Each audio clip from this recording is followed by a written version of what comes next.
ఎట్లా ఉండబోతున్నా మీ నియోజకవర్గంలో ఎవరు గెలిచే ఛాన్స్ ఉంది ఇక్కడ? మా నియోజకవర్గాల్లో ఇప్పుడు జరుగుతున్న అటువంటి ఒక ప్రజల్లో మార్పు అంటే మళ్ళీ జగన్మోహన్ రెడ్డి సీఎం కావాలా. ఎందుకని ఏం కావాలనుకుంటున్నారు? ప్రతి ఒక్క సంక్షేమ పథకాలు వాలంటీర్ ద్వారా మా ఇంటి దగ్గరికి రావడము. ఓకే. మళ్ళీ రైతుల సమస్య అయితే పంచాయతీలో రైతు భరోసా కేంద్రం, ఒక సచివాలయ వ్యవస్థ, ఒక ఎరువులు కావచ్చు, వేరుశనగ కావచ్చు, విత్తనాలు ఏమైతే ఉంటాయో రైతుకు సంబంధించినవన్నీ పంచాయతీ హెడ్ క్వార్టర్లు రావడము, అవి చాలా ముఖ్యమైనవి. ఇంతకుముందు ప్రభుత్వాల్లో రాత్రిపూట పల్లెల నుంచి ఆటోల్లో రావడము ప్రజలు ఇక్కడ చాలా ఇబ్బంది పడి లాఠీ ఛార్జీలు కూడా జరిగినాయి. ఆ ఇబ్బందులు అయితే ఎదుర్కొన్నారు. ఆ ఇబ్బంది కూడా లేక రైతులకి మంచి ఉపయోగమైనటువంటి ఈ రైతు భరోసా కేంద్రాలు కూడా ఉన్నాయి. దానివల్ల మంచి ఉపయోగమే.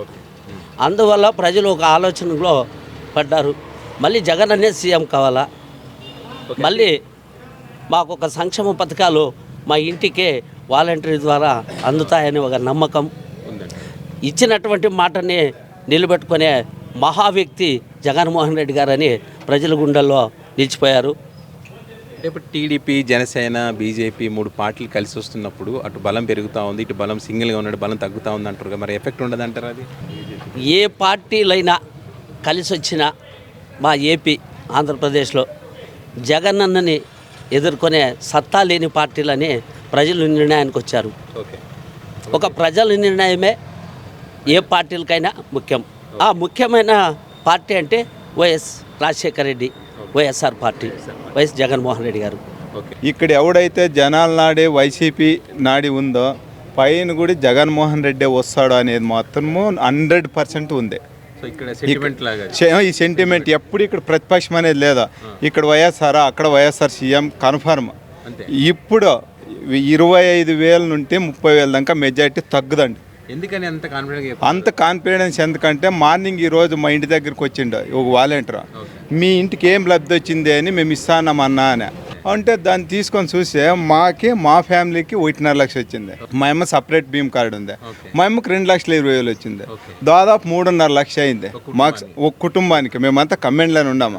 మా 3 ఓట్లు ఉండేది, 1,00,000 చిల్లర రూపాయలు పడుతుంది ఒక ఓటు. ఎందుకు వేయకూడదు అప్పాయ నేను? 1,00,000 చిల్లర పడుతుంది ఒక ఓటు. జగన్మోహన్ రెడ్డి అదే చెప్తాండేది. 124 సార్లు నేను బటన్ నదిమినాను మీకోసరము, మాకు 2 సార్లు ఎందుకు, మనకి అందరి కోసము 2 సార్లు ఎందుకు అదమకూడదు మన ప్రజలందరూ అనే మాట నిజంగా నాకు పద్ధతి చాలా 100% అర్థమైంది. ప్రతి మన ఇంటి ముందు టీడీపీ వాళ్ళకి కూడా 6 లక్షలు అందింది, వాళ్ళకి కూడా 6 లక్షలు అందింది. మేము జగన్ అన్నకి మేము ఎంత చేసినా మేము రుణపడే ఉంటాము. ఎందుకంటే కల్మర్ పంచాయతీలో నేను సర్పంచ్గా 5 ఏళ్ళు పరిపాలన చేసినాము. మా కోళ్ళు కూడా వాలంటీర్గా పనిచేస్తూ ఉంటుంది కాబట్టి మా సొంత ఇంట్లో ప్రతి ఇంటికి 50 ఇండ్లు 50-60 ఇండ్లకి వాలంటీర్గా మా కోళ్ళు పనిచేస్తూ ఉంటుంది. పొద్దున్న లేసేదినే పోయి వాళ్ళ ఇంటికి ఏమో మీకు పెన్షన్ వచ్చినది కోండి అంటే చెప్పి అందజేసేది కూడా. వేరే పథకాలు కూడా ఇట్లు వస్తూ ఉండవి, ఇట్లు చేస్తూ ఉన్నామంటే చెప్పేసి ప్రతి 50 మంది లబ్ధిదారులకి మేము న్యాయం చేకూరుస్తాము. కాబట్టి నమ్మకము జనాల్లో ఉండదు. కాబట్టి జగన్మోహన్ రెడ్డి ఖచ్చితంగా 100% గెలుస్తాడంటే చెప్పేసి మేము ఆశ ఉండదు. ఎట్లా ఉంది మీ నియోజకవర్గంలో ఎవరు గెలిచే ఛాన్స్ ఉందంట? మా ఈ లెక్కపై గెలుస్తాడు. గెలిస్తే మీకు మరి మంచి పనులు చేస్తాడు నమ్మకము. బీద ఆయన పేదోడు కాబట్టి పేదోళ్ళకు న్యాయం చేస్తాడు అని మాకు నమ్మకం ఉంది. పేదల కష్టాలు తెలుస్తాయని. ఓకే. సో ఇప్పుడు అటు పక్క చూస్తే టీడీపీ, జనసేన, బీజేపీ 3 పార్టీలు కలిసి వస్తున్నాయి కదా. లేనా ఎన్ని పార్టీలు కూడగట్టుకున్నా పాతవు ఏమీ జరగలేదు. ఆయన చంద్రబాబు ఏమో చేస్తున్నాడంటే ప్రతి ఒక్కరిని గంటేసుకుంటా ఉన్నాడు. ఎట్లా అంటే మేము గల్లెల్లా నేను ఒకసారి సీఎం కావాలా కాదు, జరుగుతుంది.